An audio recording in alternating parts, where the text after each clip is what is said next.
Hoje sai o resultado sobre o julgamento envolvendo o incêndio na Boate Kiss, que foi uma tragédia em Santa Maria em 2013 que vitimou centenas de jovens, uma ferida aberta na comunidade e que impactou a vida de centenas ou milhares de pessoas. Vamos pensar aqui em parentes ou em amigos das pessoas que foram vitimadas. Eu me recordo muito bem da época, da tragédia, e sinceramente foi sim algo devastador mesmo, que paralisou o Brasil. E agora, mais uma vez, as pessoas estão acompanhando agora o desfecho dessa história e se os 4 réus serão inocentados ou condenados por homicídio. Eu tenho acompanhado de maneira bastante lateral essa história, eu tenho lido uma reportagem ou outra e visto algum vídeo ou outro do julgamento, não estou acompanhando de perto isso, mas teve uma cena hoje de manhã que eu assisti que me perturbou de tal maneira e em tantos níveis que eu preciso dividir com vocês isso aqui e pensarmos algumas coisas que não são diretamente relacionadas à Boate Kiss, mas que tem a ver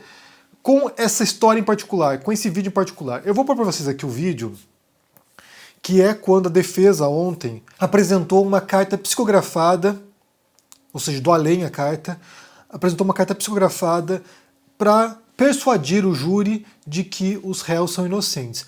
Vamos assistir isso aqui, depois a gente volta para falar um pouquinho sobre a situação. E eu vou trazer uma mensagem para os senhores. Isso aqui foi um livro que escreveram, está juntado nos autos que o Dr. Mário e o Dr. Bruno juntaram. Dr. Jean, e eu vou trazer uma mensagem para vocês. Mensagem psicografada, retirada do livro Nossa Nova Caminhada. Psicografias de 7 jovens que desencarnaram na Boate Kiss em janeiro de 2013, em Santa Maria, Rio Grande do Sul. Querida mãezinha Mariângela e querido pai Ricardo, a ficha ainda não caiu por completo e o mês de janeiro ainda está vivo em minha memória e da Stephanie. Estamos lutando tanto quanto o senhor, a mãe, a tia Valéria e o Augusto. Até hoje estão procurando uma justificativa para a tragédia de Santa Maria que me vitimou. E diria que fez não só o Brasil chorar, como também muitos pais. Procurem aceitar as determinações divinas. Eu também lamento tudo o que ocorreu, mas só me resta tentar me adaptar à realidade. Estimaria vê-los distantes de quaisquer protestos que não me trarão de volta. Vamos lembrar que os responsáveis também têm famílias e não tiveram qualquer intenção quanto à tragédia acontecida. Pensemos no fato como uma fatalidade e hoje já começamos a entender um pouco em sentido mais profundo do que nos ocorreu de ponto de vista da lei de causa e efeito. Ao invés de concentrar tanto nosso pensamento procurando por culpados, eu os convido a orarmos juntos por todas as vítimas e seus afetos enlutados. Beijo a todos, Gui.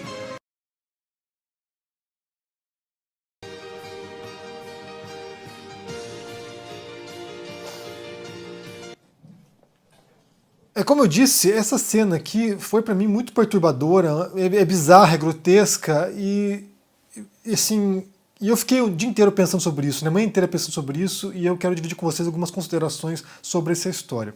Mas antes disso, já curta esse vídeo, deixa aqui embaixo seu comentário e também se inscreva no canal para a gente poder chegar a 700 mil inscritos até o fim desse ano. A gente está quase lá, a gente vai conseguir chegar se vocês ajudarem a compartilhar os vídeos, a chamar mais gente para assistir o canal. Então falta pouco, vamos lá. E também confira agora na promoção, por R$ 5,99, o meu livro sobre o Bolsonaro, que foi bloqueado na Amazon esses últimos dias e está de volta agora na Amazon. Então vá lá e confira na promoção pelos próximos dias.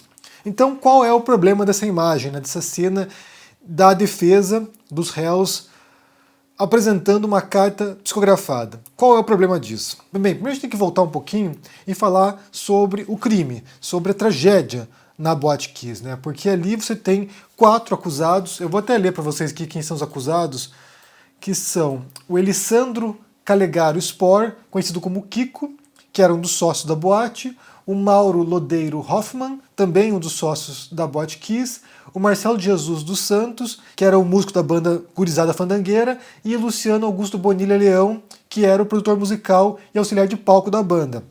Então, assim, você tem, por um lado, 2 sócios sendo acusados de homicídio e você tem ali 2 integrantes, né, da banda, um músico e um auxiliar da banda, acusados de ter começado o incêndio. Então eu vou ler aqui na reportagem do G1 sobre esse assunto. Diz o seguinte aqui: os 4 réus são julgados por 242 homicídios consumados e 636 tentativas de homicídio. Na denúncia, o Ministério Público havia incluído 2 qualificadoras, por motivo torpe e com emprego de fogo, o que aumentariam a pena. Porém, a Justiça retirou essas qualificadoras e converteu para homicídio simples. Daí aqui tem a acusação, né? Para o Ministério Público do Rio Grande do Sul, Kiko e Mauro são responsáveis pelos crimes e assumiram o risco de matar por terem usado em paredes e no teto da boate espuma altamente inflamável e sem indicação técnica de uso, contratando o show descrito que sabiam incluir exibições com fogos de artifício, mantendo a casa noturna superlotada, sem condições de evacuação e segurança contra fatos dessa natureza, bem como equipe de funcionários sem treinamento obrigatório, além de prévia e genericamente ordenarem aos seguranças que impedissem a saída de pessoas do recinto sem pagamento das despesas de consumo na boate. Então, assim, é uma tragédia anunciada, né? Você tem assim, vários elementos que, de certo modo, assumiram o risco dessa tragédia. E daí, no caso dos outros 2 réus, Marcelo e Luciano foram apontados como responsáveis porque adquiriram e acionaram fogos de artifício que sabiam se destinar a uso em ambientes externos e direcionaram este último aceso para o teto da boate, que distava a poucos centímetros do artefato, dando início à queima do revestimento inflamável e saindo do local sem alertar o público sobre o fogo e a necessidade de evacuação, mesmo podendo fazê-lo, já que tinham acesso fácil ao sistema de som da boate. Então essas são as acusações contra os réus e a questão que parte, né, por trás de tudo isso tem a ver se foi doloso, né, se eles tinham intenção de matar ou se eles assumiram o risco de matar as pessoas, né. E aqui entra, por exemplo, a gente pode pensar numa analogia aqui, que é dirigir alcoolizado. Quando a pessoa bebe e dirige depois, se ela vai, se envolve no acidente e mata alguém, ela assumiu o risco. Ela bebeu e, não estando em condições de dirigir, ela assume o risco de pegar o carro. Isso pode ser considerado como dolo eventual. É evidente que essas pessoas, esses 4 réus, não saíram de casa naquele dia pensando em matar tantos jovens assim. A ideia não era essa, a ideia era se divertir, mas aconteceu isso e as pessoas são responsáveis pelos seus atos, né? Então, nesse sentido, até uma coisa curiosa, porque a maioria de nós certamente não conhece nenhum milionésimo das leis que existem no mundo. Você certamente conhece ali alguns poucos crimes passíveis de prisão, né? Você sabe que matar alguém é crime, você sabe que roubar alguém é crime, você sabe que agredir alguém é crime, você sabe que algumas coisas são crimes, mas certamente tem crimes que você nem sequer imaginam que estão no Código Penal. E caso você cometa esse crime, você não pode alegar que não sabia. Não é uma alegação válida dizer que não sabia. Ah, eu não sabia que era crime isso, então eu sou inocente. Não, se você cometer um crime, mesmo sem saber que é um crime, você vai ter que pagar. E no caso ali, alguns desses réus possivelmente cometeram crimes, mesmo sem saber que eram crimes, e provavelmente vão acabar pagando também. Só para citar um caso aqui, um exemplo disso aqui, né? Em 2016, um turista francês, ele pegou um drone e sobrevoou o Coliseu lá em Roma. Esse turista francês foi preso em Roma, porque não podia fazer isso, e teria que pagar uma multa de 113 mil euros por isso, porque estava violando regras aéreas, né, de tráfego aéreo em Roma. Então, assim, o turista possivelmente não imaginava que fosse um crime voar um drone sobre o Coliseu, fez isso com a melhor das intenções, entre aspas, porque queria lá filmar, mostrar imagens bonitas do Coliseu, acabou preso e com uma multa de mais de 100 mil euros. Então, assim, não podia alegar que não sabia. Do mesmo modo que outros crimes também são assim. Então, nesse caso aí, me parece que há uma expectativa social também de que essas pessoas paguem por tantas mortes. Como eu falei, certamente ainda hoje a Boate Kiss é uma ferida aberta na vida daquelas pessoas. Então há uma demanda por uma resposta nesse sentido.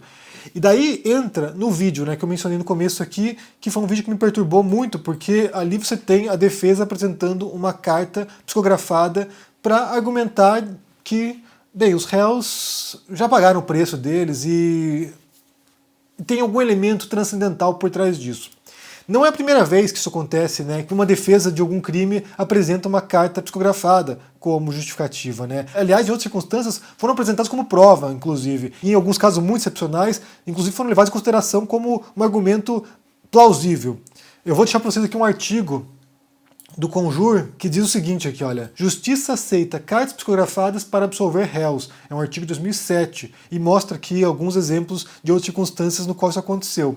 Mas para mim é no mínimo bizarro que isso aconteça, porque sinceramente aqui pressupõe, primeiro, que essa prova, né, que esse argumento seja válido no mundo real. Então, sim, no caso da Botkiss, não foi apresentada como prova, foi apenas mostrada para a defesa no geral, mas não foi uma evidência. Foi apenas, sabe, alguma coisa adicional ali para poder convencer o júri, para persuadir o júri de que os réus não devem ser condenados. Mas como prova é algo muito questionável. Porque qual é a natureza da prova? A natureza da prova é que alguém independente possa pegar essa prova e confirmar se ela é real ou não. Então, por exemplo, se você tem lá um exame de DNA, você pode mandar para um outro laboratório e confirmar a informação. Você pode pegar um perito e analisar aquele exame. Então, no caso de uma carta psicografada, quem é que vai atestar a veracidade daquela carta, né? Quem vai atestar se aquilo ali realmente corresponde a algum tipo de fato concreto? Mas mais do que isso, mais do que a questão de prova ou não, ali você tem esse elemento transcendental, esse elemento esotérico, né? Esse elemento místico, que dá a entender, passa a mensagem, transmite a mensagem de que há uma predestinação na vida, né? O caminho nosso na vida já está pré-determinado. Portanto, nesse caso dos jovens que morreram no incêndio da Botkiss, eles cumpriram a missão deles. Era o que tinha que acontecer. E os réus só foram veículos para que aquilo acontecesse. Como se vocês pensassem, por exemplo, num acidente de avião. Você tem um avião que cai e 200 pessoas dentro do avião morrem. E daí há essa noção de que, bem, era o que tinha que ser. Aquelas pessoas tinham que estar naquele avião. Não havia como evitar aquilo. E aí, isso pressupõe que você acredite nisso, né? Isso pressupõe que, por exemplo, o júri agora que vai ouvir essa carta psicografada concorde que exista espírito, por exemplo, que exista uma alma que perdure, né, que possa ditar essa carta psicografada, e que concorde que há uma predestinação também, que concorde que nossa vida é inevitável. Aquilo que se dá em nossa vida, né, os fatos da nossa vida são inevitáveis, que não há como mudar as coisas, que não haveria a possibilidade de alterar aquela situação na Botkiss, que se não fosse aquilo seria outra coisa. E isso é péssimo, na verdade, né? Isso é péssimo, porque isso aqui transfere a agência das pessoas, né, o ato autônomo das pessoas, para algo transcendental que a gente não tem como verificar se é real ou não. Além de ter um elemento adicional de quão persuasivo isso realmente é para o júri. Porque se você tem uma pessoa, por exemplo, um evangélico, que não é espírita, e vai ouvir aquilo ali, talvez caia mal para aquela pessoa. Se você tem, por exemplo, um ateu, né, se eu estivesse lá no júri e eu ouvisse isso é só para mim bizarro. E só para mim inacreditável. Uma questão adicional quando a gente fala de coisas místicas, ou esotéricas, ou transcendentais, ou religiosas, ou questões de fé, é que sempre a resposta ela vai se adaptar à situação. Eu vou explicar aqui para vocês.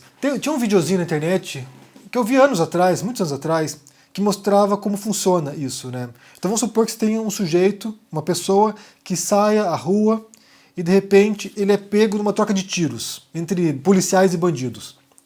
E daí ele vai lá, se agacha e escapa ileso do tiroteio. Ele não foi ferido, ele não morreu, não foi baleado. E a explicação religiosa da fé é o seguinte: Deus protegeu, Deus o salvou, foi um livramento. Ele conseguiu se salvar de ser morto ou baleado porque Deus intercedeu por ele ali, naquele momento. Daí você pega essa mesma situação, esse sujeito sai de casa, se depara com um tiroteio, troca de tiros e ele é baleado. Ele é baleado, mas não morre. A bala atinge, ultrapassa lá e não acerta nenhum órgão vital, nenhuma artéria, nada. Ele vai e se salva. Vai para o hospital, fica poucos dias, se recupera. E daí, qual a explicação divina? Que ele foi salvo por Deus. Ele podia ter morrido ali. Ele podia ter ficado, sei lá, paraplégico. Mas não, ele se salvou milagrosamente. As balas o feriram, mas não acertaram nenhum órgão vital. Então foi Deus que intercedeu por ele. Foi livramento. E daí vamos supor que, mesma situação, ele sai à rua, é pego no tiroteio e é baleado. E fica gravemente ferido. Vai para a UTI, entra em coma e depois de meses volta à consciência. E daí qual a explicação religiosa? Foi um milagre. Foi um milagre. Dada a gravidade dos ferimentos, ele deveria ter morrido. Mas não, Deus intercedeu por ele, o salvou. Ele tem sequelas gravíssimas agora, mas mesmo assim foi Deus que o salvou. E daí pega essa mesma situação, retorna à situação, o sujeito sai de casa, é pego numa troca de tiros, é baleado e morre. E daí qual é a explicação divina? Era a vontade de Deus. Ele está junto com Deus agora. Ele foi levado para o reino dos céus. Ele está junto com o Pai agora. Ele cumpriu a missão dele na terra. Então quando você pensa nesse tipo de explicação, pela fé pelo menos, há uma busca interminável por propósito, para dar uma justificativa, uma explicação para a nossa existência aqui. Tem que ter uma resposta. Tem que ter uma coerência, tem que ter uma lógica, tem que ter um sentido aquilo. Aquelas pessoas não perderam a vida em vão. Quando vem essa carta psicografada, através da voz, supostamente, de uma das vítimas, o que eles querem dar é esse encerramento, esse propósito, esse sentido para aquela situação. E às vezes, as coisas não têm sentido, as coisas acontecem. Às vezes é uma sequência causal de erros, de negligência, de imprudência, de intenção às vezes, mas nem sempre as coisas têm um propósito transcendental. As coisas acontecem. Pelo menos na minha visão, né? Aqui eu falo da visão de um cético, de um ateu que não acredita que haja esse tipo de propósito transcendental. Mas quando você busca o propósito transcendental, você tende a dar um laço na realidade. Você tende a encaixar a realidade na sua visão. Como eu falei nesses 4 cenários aqui do jovem que é pego num tiroteio, não importa qual seja o desfecho. Em todos esses 4 desfechos, a resposta foi que Deus o salvou, ou Deus o levou, ou Deus o protegeu, ou Deus fez um milagre. E isso, na minha interpretação, é a incapacidade nossa, né? Eu falo nossa aqui dos seres humanos no geral, de lidar com a imprevisibilidade do mundo real.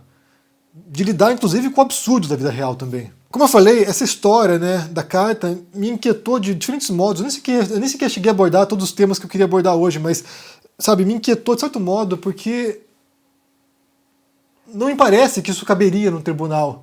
Não me parece que isso tem lugar num tipo de julgamento como esse. Me parece um desrespeito, inclusive, com as vítimas. Mais uma vez, um desrespeito com as vítimas, que agora são obrigadas a ouvir uma carta relativizando a tragédia. Ah, tinha que ser. Aconteceu o que tinha que acontecer. Deus quis assim. Cumpriram sua missão. Isso é péssimo. Sinceramente, isso é péssimo. Eu quero saber o que vocês pensam sobre essa história toda aí, inclusive sobre essa história da carta psicografada, e sobre essa busca por propósito, para que as coisas façam sentido, para lidar com o absurdo da existência. Me digam aí no comentário o que você pensa sobre isso, deixa o joinha, se inscreva no canal e se cuide por aí. Um abração e até mais. Tchau. E aí, meus amigos e amigas do canal do Henry Bugalho, e no dia 16 de dezembro, às 8 horas da noite, a gente tem a nossa última aula aberta do ICL, e uma aula incrível, porque é com um dos maiores cientistas do mundo, e não sou eu que estou dizendo, ele é uma das pessoas mais premiadas no mundo. Na pandemia ficou muito conhecido porque acertou todas as suas previsões na crava. Estamos falando de Miguel Nicoleles, ele que escreveu esse livro, O Verdadeiro Criador de Tudo, e é o tema dessa aula. Nessa aula ele vai mostrar como o cérebro humano concebeu o universo dessa maneira como a gente vê o universo hoje em dia. Uma aula incrível, incrível, incrível que ninguém pode perder. Se vocês não estão inscritos, clique no link aqui em cima ou aqui embaixo e se inscrevam agora, gratuitamente. Demora 10 segundos e você já está inscrito. Faz agora. Se já estão inscritos, fica atento nos seus e-mails, naquela caixa spam, lixo eletrônico, outros, porque muitas vezes é aí que chega o e-mail e as pessoas perdem porque não estão atentas, tá bom? Então a gente se encontra no dia 16 de dezembro, às 8 horas da noite, para assistir essa aula que vai ser histórica. Um abraço!